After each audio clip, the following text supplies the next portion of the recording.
Olá pessoal, bem-vindo ao canal Investigação e Lei TV. Se você é nova aqui, bem-vindo ao canal. Meu nome é Sandra Di, sou advogada e ativista contra o tráfico humano. Eu estou aqui toda terça e quinta trazendo casos solucionados, casos sem solução e também de desaparecimentos misteriosos.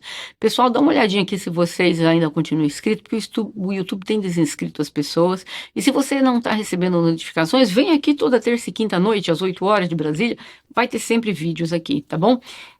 E antes de tudo mais nada, deixa o gostei aí para o YouTube entender que esse vídeo é bom e recomendar para outras pessoas. Vamos ao caso de hoje. Em 2013, René Marden, de 20 anos, tirou a sua própria vida no dia em que um turbulento relacionamento de 18 meses chegou ao fim. Foi um choque terrível para os seus pais, mas nas semanas e meses seguintes, eles descobriram que René e toda a sua família haviam sido vítimas de uma monstruosa enganação. Filha de Teresa e Mark. No dia 5 de agosto de 2013, estará gravado para sempre na memória dos pais dela. A René levantou como de costume, foi trabalhar naquele dia fatídico. Ela sempre chegava em casa por volta das 2h30 ou 3 horas. A mãe dela disse que quando a René ela chegou em casa naquele dia, ela percebeu que algo estava errado. Então, a mãe dela recebeu uma mensagem de texto de um jovem chamado Braden Spiteri, que era o namorado da René há 18 meses. E ele era um prisioneiro, cumprindo pena por ter tirado a vida de alguém, e ele estava numa prisão, que segundo ele atropelou alguém, e essa pessoa faleceu. Ele enviou uma mensagem para Teresa de dentro da prisão que dizia, abre aspas, cuide da sua filha, ela ameaçou tirar a sua vida, fecha aspas. A mãe foi até o quarto da filha e ela estava sentada na cama. A mãe perguntou se deveria se preocupar com aquela mensagem. A René disse, eu finalmente descobri quem ele realmente é. Você não precisa mais se preocupar com ele, mãe. Acabou. A René acreditava que o Braden estava preso durante a maior parte do relacionamento. Eles só se comunicavam online, gente. Nunca tinham sido encontrados pessoalmente, nem por vídeo. Mas isso não o impediu de apaixonar-se. Mas isso não a impediu de apaixonar-se por alguém que ela achava que existia. A mensagem direta do término do Braden para René sinalizou o fim do relacionamento. Ou pelo menos foi isso que os pais dela pensaram. O que eles não sabiam é que o Braden trocaria mais 91 mensagens de texto com sua filha naquele mesmo dia. A René saiu de casa dizendo que iria jantar com as amigas do trabalho. Se ela saísse para jantar, a mãe dela disse que ela voltaria às 21h30. A René deu e ela fez isso. A René deu a Teresa, né, toda a impressão de que ela estava bem antes de sair de casa. Ela não fazia ideia que sua filha estava dirigindo em direção a um local chamado The Gap, que é o ponto mais notório de Sydney, na Austrália, onde muitas pessoas tiraram suas vidas. Um local que as pessoas vão lá tirar vida com maior frequência. Mas ela mandou uma mensagem para a mãe que diz, abre aspas, mamãe, eu te amo e sinto muito. Sinto muito por tudo, sempre vou te amar. Você é minha melhor amiga, fecha aspas. Alarmada com a mensagem, a Teresa foi até a casa de uma amiga para conversar sobre isso. Quando mostrou a mensagem para a amiga, ela disse, acho que talvez devemos ligar para a polícia. Eles emitiram um alerta para tentar localizar a René. A polícia começou a busca e logo descobriu que a René havia enviado mais 2 mensagens, uma para o Braden, que havia terminado o namoro com ela, e outra para sua melhor amiga de 5 anos, Camila Zadão. A mãe dela ligou para a Camila naquela noite que a René desapareceu, perguntou se ela tinha ouvido falar da René, e ela disse que sim, que tinha recebido uma mensagem dizendo que a amava e que sentia muito. A mãe da René perguntou o que estava acontecendo e explicou que a René não havia voltado para casa. A Camila disse, abre aspas, não tem problema, vou te buscar e dirigir até onde acho que a René pode ter ido, fecha aspas. Camila e sua mãe levaram Teresa a lugares onde a René poderia estar. Enquanto isso, a polícia rastreou o celular da René e viram que ela estaria próximo de um local chamado Watson Bay, perto do The Gap. E por volta das 21 horas, a polícia informou a Teresa e ao pai dela, o Mark, que a situação não era boa. Eles encontraram o carro da René, mas não conseguiram localizá-lo. Dentro do carro havia um cartão do Dia dos Namorados, do Braden, e o antigo iPhone da René, que ela havia parado de usar 2 meses antes. No vidro do carro, René escreveu com o dedo: Eu te amo, Braden. Teresa e Marx foram até o local e procuraram pela René durante horas. Na manhã seguinte, encontraram um par de sapatos que pertenciam a ela. A polícia os afastou da cena e pediu que se preparassem para um funeral. O corpo da René nunca foi encontrado. Provavelmente, ela se jogou, o corpo foi levado pelo mar. Mark e René culparam o Braden pelo ato da filha, já que ele terminou o relacionamento no mesmo dia. Quando tentaram contactá-lo, ele não respondeu. Então, eles buscaram respostas com a amiga dela mais próxima, a Camila. A Camila era a única pessoa que havia conhecido o Braden pessoalmente. Mas ela parecia mais preocupada com o bem-estar dele do que com o luto pela perda da sua amiga. A Camila, no momento da maior dor da família da René, perguntou o que a mãe dela pensava do Braden. E disse que ele também estava sofrendo. E ela disse que ele ligou para ela e disse que estava sofrendo. E que deveriam deixá-los em paz, porque todos estavam culpando ele. Quando a Teresa informou à polícia o número do telefone do Braden, a Camila imediatamente pediu que ela cancelasse aquele número, não dissesse que aquele número estava errado. O que começou a levantar suspeitas. Para entender melhor a relação deles, é necessário voltar ao primeiro amor da René. A René tinha um namorado anterior chamado Angus, que ela conheceu num salão de cabeleireiro, onde trabalhava como aprendiz. Ele frequentava o salão e, para ter chance de vê-la, estava sempre lá. Começaram a namorar, eram felizes e até fizeram planos para o futuro, incluindo ter 4 filhos, um labrador. No entanto, por trás das cenas, Camila, essa amiga mais próxima da René, começou a falar mal do Angus, inventando histórias, desgastando emocionalmente a René. Isso levou ao término abrupto do relacionamento, deixando o Angus confuso e questionando o que havia acontecido. A suposta amiga de longa data da René desempenhou um papel destrutivo no relacionamento dela. Primeiro, influenciou para o término do namoro, seu primeiro amor, ao envenenar a percepção da René com mentiras. Na noite que a René terminou com o Angus, ela estava inconsolável, sentada na beira da cama, chorando copiosamente, quando a mãe dela perguntou o que havia acontecido. E ela disse: acabei de terminar com o Angus. Então, a família ficou chocada. Acontece que a Camila direcionou a René para outro relacionamento. Ela disse que ela tinha um amigo que estava na prisão, o Braden Spiteri, afirmando que ele tinha 24 anos, que eles eram amigos. E aí, quando a René mencionou o Braden pela primeira vez, a sua mãe achou que era cedo demais para começar um relacionamento. Mas, gente, com tanto homem no mundo, uma amiga apresenta alguém na prisão e você pensa que isso é a melhor coisa a fazer, é começar um relacionamento com um presidiário? Enfim, a René, no entanto, insistiu que a Camila apresentasse os dois. A Camila disse a René que estava preso por ter tirado a vida de uma pessoa em um acidente de moto não intencional. Então a pessoa faleceu e essa pessoa era o melhor amigo do Braden e ele foi sentenciado à prisão. Mas ele sairia dali alguns anos. A Camila afirmou que, apesar disso, o Braden vinha se comunicando com a René por meio de telefonemas, fornecido por um dos seus advogados, já que a família era muito rica. Embora os pais da René achassem a situação estranha, eles apoiaram a filha. Meu Deus do céu. Devem estar com remorso até o dia de hoje. Porque disseram que queriam a felicidade dela. Mas, gente, se você quer a felicidade do seu filho, você não vai apoiar que a sua filha vai começar a namorar um presidiário, né? Com tanto homem no mundo. Bom, enfim. O Braden começou a falar com a René, mas ela não o via. Então, ele começou a conversar com ela, conhecia seus sonhos de casar, ter filhos, construir uma vida.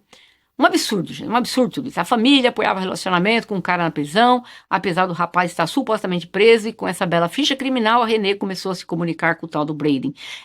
Só que aí começou uma coisa, a Camila controlava a comunicação entre a René e o Braden, criando uma narrativa que parecia convincente, mas levantando suspeitas devido às suas ações estranhas, como insistir para que a mãe dela recuperasse o número do telefone do Braden da polícia para tirar o telefone de lá.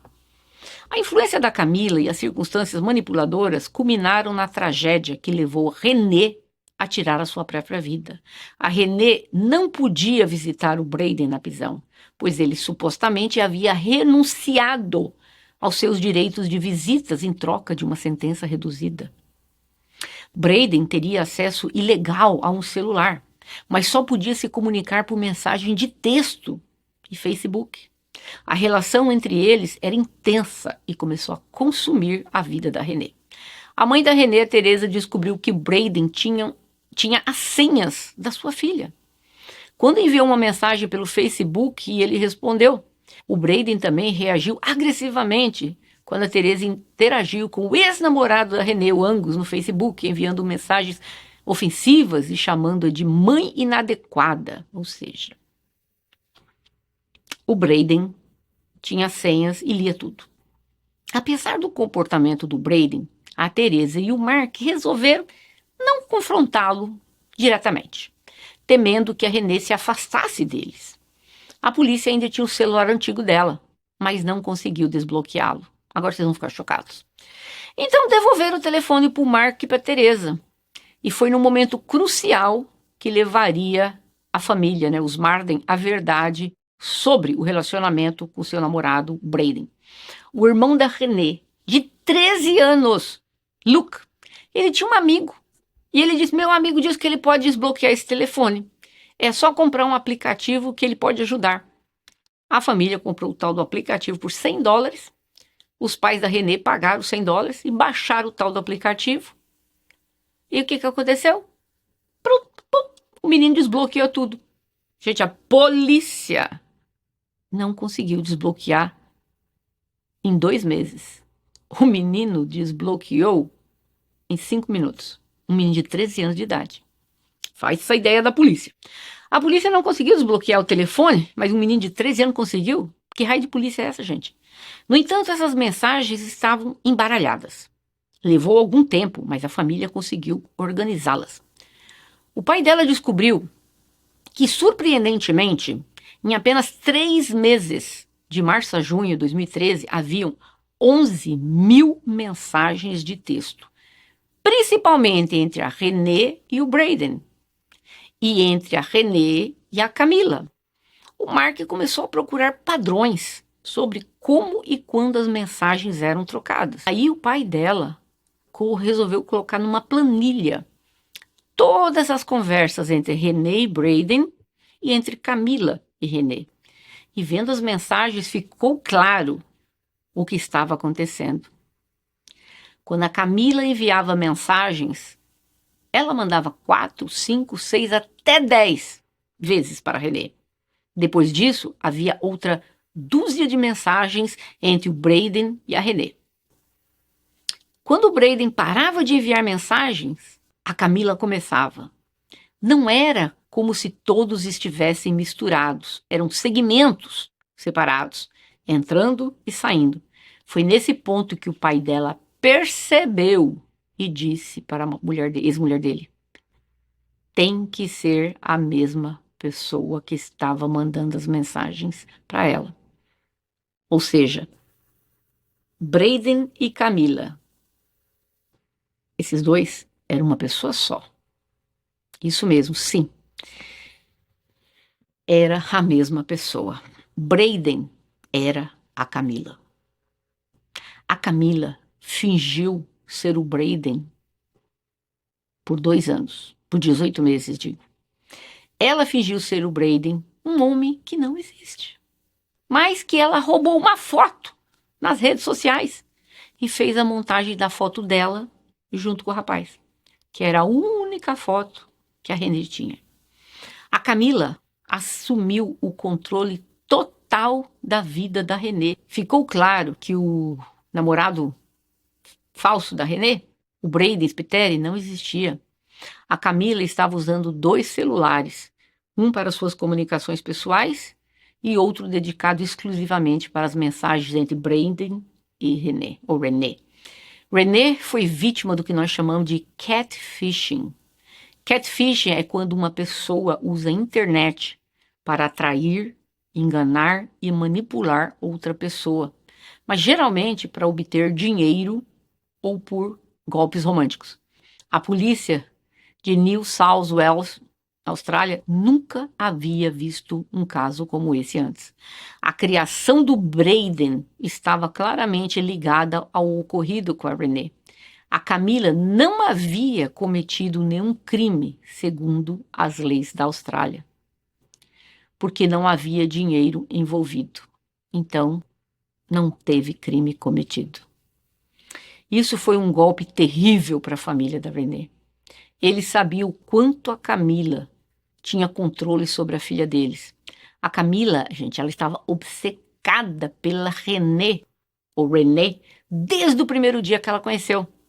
Pelo jeito, essa moça se apaixonou por ela. E ela não deixou a Renee sozinha nunca mais. Então, ela fez o que fez, manipulou, a menina terminou o namoro. Depois ela criou esse cara fictício, com quem ela ficava o dia inteiro fingindo que era ele. Ou seja, essa moça mentiu o tempo todo. A prima da Camila disse que a Camila era simplesmente ciumenta. Não queria que a Renee ficasse na casa da prima dela. Não queria que a Renee fosse ao cinema com a prima, nem às festas, nem saísse para as baladas. O ciúme da Camila explodiu em um prelúdio assustador do que estava por vir. Em uma mensagem, a Camila diz, abre aspas, ela mandou essa mensagem para Renee um dia. Eu juro por Deus, garota, você não vai a lugar nenhum, entende? Você me abusa, eu vou rir. Você tira a minha vida, eu serei o seu fantasma. Você me odeia e ainda eu vou te amar. Fugir, vou te perseguir. Você se esconde e eu vou te caçar. Fecha aspas. E mesmo assim elas continuaram amigas. Quem recebe uma mensagem dessa e continua a amizade? Quando a Renee se matriculou em um curso de cabeleireiro no local, a Camila logo a seguiu. E a Camila também começou a fazer a mesma coisa. A Camila não podia ver a Renee fisicamente, ela perseguia para tudo que ela não podia ser fisicamente, era o dia inteiro no telefone controlando onde ela estava, se passando por Camila ou se passando por Brayden. A prima dela contou que a Renee e ela estavam indo para a praia numa viagem de carro a cerca de 50 minutos. E nesse tempo a Camila ligou 16 vezes. E a prima dela disse, eu só me lembro de pensar, você deve estar brincando.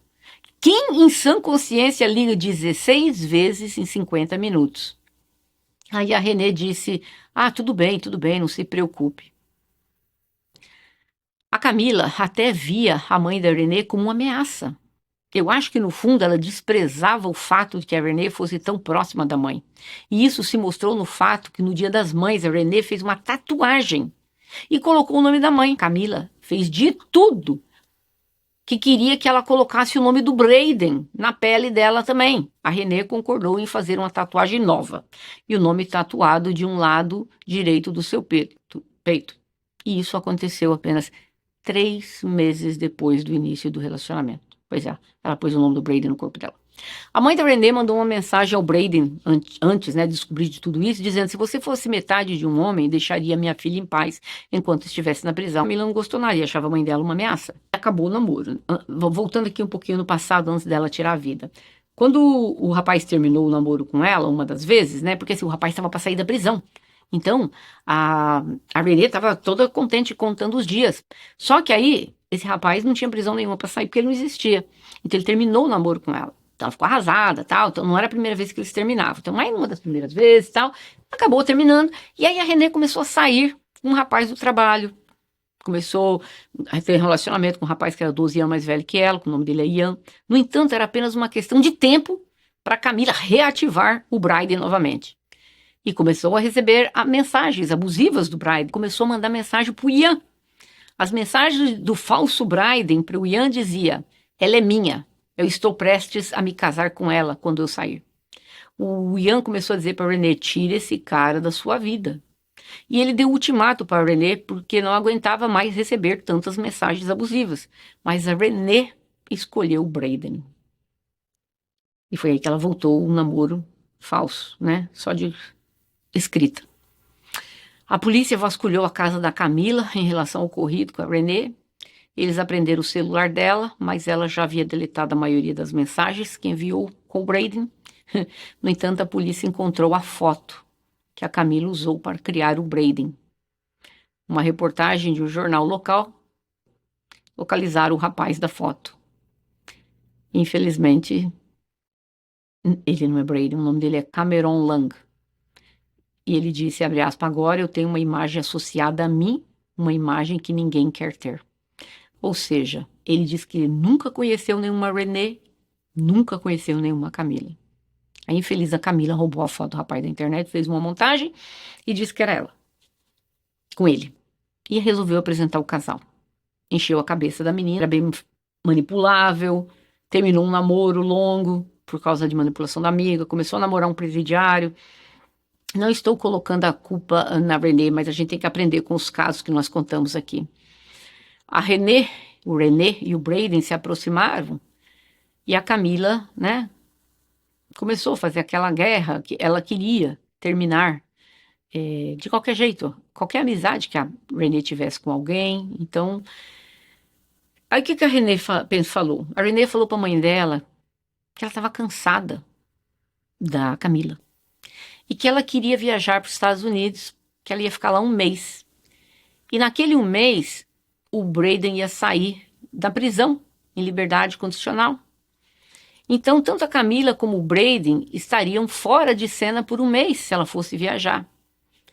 A Renee disse que o Braden não teria o celular porque ele estava nas audiências de liberdade condicional. E a Camila, obviamente, não teria o telefone dela porque ela estaria nos Estados Unidos. Isso voltando aqui um pouquinho no passado, e foi um alívio. Foi um alívio porque ela se abriu com a mãe dela sobre todos os anos de abuso da Camila. Foi a primeira vez que a mãe dela ouviu sobre o que a Camila fazia para controlar a filha dela. A extensão do abuso da Camila para com a Renee deixou os pais chocados. Foi a primeira vez que ela sentou com a mãe dela e disse, abre aspas, mãe, tenho um problema. Aí a mãe dela apertou o que era e ela contou que um dia ela estava dirigindo na estrada e a Camila tentou tirar o volante das suas mãos enquanto ela dirigia. A Camila queria tirar a vida dela, puxando o seu cabelo, batendo na sua cabeça. E ela disse, ela surtou mais uma vez. A Renee disse à mãe que mandaria uma mensagem para Camila terminando a amizade. Ela disse, finalmente, disse a ela que tudo acabou para sempre. A amizade acabou. A Renee desabafou em uma carta para o Braden, que foi encontrada no quarto dela. Datada de 22 de julho, ela dizia, abre aspas, meu lindo, finalmente deixei Camila ir de vez e me sinto muito melhor agora. Não posso ficar sem você, meu amor. Você é minha rocha, meu herói, meu tudo. Fecha aspas. Renee acreditava na mentira que o Braden não poderia responder às suas mensagens devido às audiências de liberdade condicional. Ela esperava que ele fosse liberado da prisão em breve e estava fazendo planos para um casamento, uma lua de mel na Grécia. Mas tudo mudou. E quando a Camila, porque a Camila também tinha ido viajar depois, quando a Camila estava fora, ela não teve acesso ao celular. E ela só leu as mensagens que a Renee havia enviado para o Braden quando ela voltou e viu que a Renee estava planejando uma vida com o Braden, que não a incluía. Então a Camila agiu rapidamente para retomar o controle. Em 13 de agosto, ela decidiu que o Braden deveria terminar o relacionamento com a Renee. E em nome do Braden, ela escreveu, abre aspas, a mensagem terminando o namoro. Acho que precisamos de um tempo. E você também. Essa foi a oportunidade perfeita para a Camila acabar com tudo. Ao longo do dia, a forma como ela terminou o relacionamento foi direta e brutal, que deixou a Renee extremamente angustiada. Ela estava planejando o casamento dela. Como que o cara disse aquilo para ela? O modo como o Braden terminou com a Renee foi o que a fez ficar tão angustiada. E o Braden começou a enviar uma enxurrada de mensagens para a Renee. E a Camila, né, se passando por o Braden, trocou 91 mensagens de texto com a Renee no dia do falecimento da Renee. Somente a Camila sabe o conteúdo dessas mensagens. Mas eles não tiveram acesso porque ela deletou. Então, O que aconteceu? A gente não sabe. O que diriam aquelas 91 mensagens? Sabemos que a Camila sabia do risco, que se a Renê descobrisse que ela era o Brayden, a amizade ia acabar de qualquer jeito. Ela também tinha recebido uma mensagem já dizendo da Renê que ela não queria mais a amizade dela. Ou seja, quando ela viu que o negócio ia ficar feio para ela inventou que o Brayden não ia mais namorar a moça e terminar o namoro e acabou. Ela percebeu, né? A Camila, que a menina ficou doida, desesperada, por isso que ela mandou aquela mensagem. Cuide da sua filha, ela está ameaçando tirar a vida dela. Que absurdo. Agora vocês não vão acreditar. A Camila, depois que a Renee faleceu, ela teve a coragem de dizer para a mãe dela que a Renee era muito violenta, que a Renee costumava bater nela, que a Renee estava buscando ajuda porque não conseguia controlar seu temperamento. Gente, era tudo o contrário. Naquele momento de dor, estava a Camila falando mal da Renee para a mãe dela. Ela entrou na casa dos pais da Renee por meses, anos, o tempo todo. E estava ela lá preocupada, detonando a menina que havia falecido. A polícia de New South Wales, a polícia lá da Austrália, nunca conseguiu acusar a Camila no papel do ocorrido com a Renee. O caso ficou parado por 7 anos, até que após uma pressão intensa da família dela, finalmente foi realizado um inquérito coronário. Camila deu seu depoimento no inquérito, mas recebeu imunidade da acusação em troca do seu testemunho. Gente, o que é isso? No entanto, a Camila teve 7 anos, gente, para refletir sobre as ações dela. Mas vocês sabem no tribunal o que ela fez? Essa moça é uma psicopata.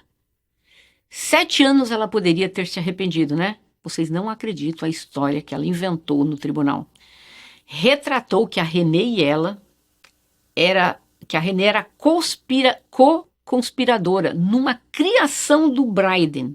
Ela disse que as duas mantinham um relacionamento íntimo. E como elas não queriam que as famílias soubessem, então elas inventaram a história do Brayden. Meu Deus do céu. Olha o ponto que essa moça chegou. Ela disse: nós inventamos tudo juntas. Nunca seríamos aceitas. Ela não podia ficar perto de mim. Criamos o personagem assim. Todos ficaram chocados com o nível de mentira desta mulher. Sem dúvida, a Camila é uma psicopata. Para vocês verem, em uma das mensagens que foi descoberta, o tal do Brayden, né? O Brayden sugeriu que a Renee tivesse relações íntimas com a Camila para tirar a raiva de dentro dela. Olha só, a moça com certeza gostava dela. E já inventando, se passando pro Brayden, né? O Brayden fala, sei que você tá com raiva, não sei o quê, talvez tenha uma relação com ela, vai ficar melhor. Ou seja, claro que a menina respondeu bem brava que não, né? O médico legista concluiu que a Camila foi a única responsável pela enganação que levou a Renee a tirar a sua própria vida. No entanto, a polícia não conseguiu apresentar acusações contra ela, pois faltavam evidências para provar que ela ou qualquer outra pessoa realmente a incentivou, Renee, a se machucar. Antes que a polícia apreendesse os telefones da Camila, em dezembro de 2013, ela havia, gente, apagado já milhares de mensagens de texto que havia enviado. E as 91 mensagens trocadas no dia que a Renee faleceu foram de maior interesse para a polícia, pois poderiam ter mostrado até onde a Camila foi para pressionar a Renee tirar a vida dela. Mas, no entanto, a Camila apagou as mensagens. E as tentativas da polícia de recuperá-las falharam. Mas, bom, não consegui nem desbloquear o telefone, um menino de 13 anos conseguiu. Então, também não duvido nada. Aqui nos Estados Unidos, você pode apagar teu telefone. O FBI consegue pegar todas as mensagens que você apagou. Não entendo como a polícia de lá não consegue. O que aconteceu foi que a polícia recuperou o telefone antigo, aquele dela, né? Quando revistaram o carro dela lá no GAP, lá, e o menino foi lá e desbloqueou. Então, só foi por causa desse menino de 13 anos que pelo menos a gente sabe que ela não tirou a vida dela porque ela quis. Foi todo feito uma manipulação com essa menina. Aí os pais dela viram que não tinha mais nada a ser feito, então os pais dela começaram a pressionar para que houvesse uma lei na Austrália para isso. Infelizmente, lá na Austrália, o caso da Renée não envolveu dinheiro. Então, por causa disso, ela não pôde ser punida. Que vergonha, que lá não tem uma lei para isso. Infelizmente, é o caso de hoje. Minhas considerações bem breves. Nós não estamos aqui para imputar culpa a uma pessoa que não está mais aqui, mas vamos aprender com isso. Tudo errado dentro dessa história. Se você me perguntar, esse crime poderia ter sido evitado? Absolutamente. Para começar, como que você começa a namorar um rapaz que está dentro da prisão? Como que a sua família apoia você e não resolve contra, porque senão de repente você vai se afastar deles, então por aí prova que não existe não tinha um relacionamento muito próximo da família. Em que mundo que essa jovem vivia que achava que ficar trocando mensagem de texto era o suficiente para se apaixonar por uma pessoa? Viu uma foto, nunca ouviu a voz, nunca viu o rosto, nunca viu pessoalmente. Me dá a entender que alguém que cresceu um pouco fora da realidade, 2013 a internet já estava bombando, que você pode se apaixonar por uma pessoa que você nunca viu o rosto. E tá cheio de gente em 2025 fazendo isso. Tá cheio. Eu vejo aí o tempo todo. Tudo estava errado dentro dessa história. Em primeiro lugar, ela não deveria ter começado a namorar com esse rapaz. Depois, quando essa moça tentou, né, tirar a vida dela dentro do carro, pegando pelos cabelos dela, a amizade já deveria ter terminado ali. Tudo saiu do controle. Talvez se tudo isso tivesse sido cortado no início, não teria chegado aonde chegou. Infelizmente, a Renée perdeu a vida dela, era uma jovem que tinha uma vida inteira pela frente, mas temos coisas que nós temos que aprender. Vocês, pais, não importa a idade dos seus filhos, vocês ainda têm, pelo menos moralmente, a responsabilidade de guiá-los. Você não vê uma filha sua, eu encontrei um namorado na prisão, ele é maravilhoso, e seus pais, ai, que bonito, né? Não, você vai dizer pra tua filha, minha filha, você tá louca, tá maluca? Aí a tua filha diz, não, a gente nunca se viu pessoalmente, a gente nunca se falou por telefone, né? Eu não posso ir lá. E a família, ok. Você dizer, minha filha, qualquer pessoa pode ir na prisão visitar um presidiário. Não existe isso de, eu abri mão da minha liberdade. Para eu sair mais rápido, eu não vou receber visitas. Isso não existe em lugar nenhum do mundo. Ou uma mãe e um pai dizendo, minha filha, como é que você está envolvida com um cara desse? Você já viu o rosto dele? Você já pesquisou sobre a família dele? Sabe, tem coisas que nós precisamos fazer, às vezes, mesmo quando os filhos já passaram da maioridade, porque tem gente que, quando se apaixona, fica cego. E aí você, como pai e mãe, dá uma busca, tente guiar seus filhos. Sabe, deem a opinião, não tenho medo. Se eu sou a mãe de uma moça dessa, eu já de cara ia dizer, não, minha filha, tá tudo errado. Em primeiro lugar, se tá tão apaixonada, eu já ia achar um absurdo, eu ia já descabelar, mas tudo bem, quer ser doida? Tudo bem. Mas então você vai lá visitá-lo na prisão pessoalmente, vai ver ele cara a cara. Ninguém falou isso pra ela. Ninguém questionou por que esse rapaz não telefona e fala no telefone com você. Também não. Entendeu? Sabe que são coisas assim que vocês como pais precisam também. Eu acho que a responsabilidade legal, você tem até a maioridade do seu filho, mas a responsabilidade moral, ela vem junto com ser mãe ou ser pai, e ela não se extingue jamais. É até o dia que você deixa esse plano ou seus filhos deixem. É sua responsabilidade moral guiá-los, ajudá-los, dar opinião, porque às vezes as pessoas ficam cegas. Infelizmente, esse é o caso de hoje. É um crime que poderia ter sido evitado. Infelizmente, essa jovem perdeu a vida. Mas como eu sempre digo, meus vídeos, eu vou repetir aqui hoje, ela não pagou nessa vida, Camila, mas certamente há um lugar especial no inferno reservado para ela. Me digam aqui o que vocês acham desse caso. Foi longo, foi longo. Vejo vocês em breve, até mais.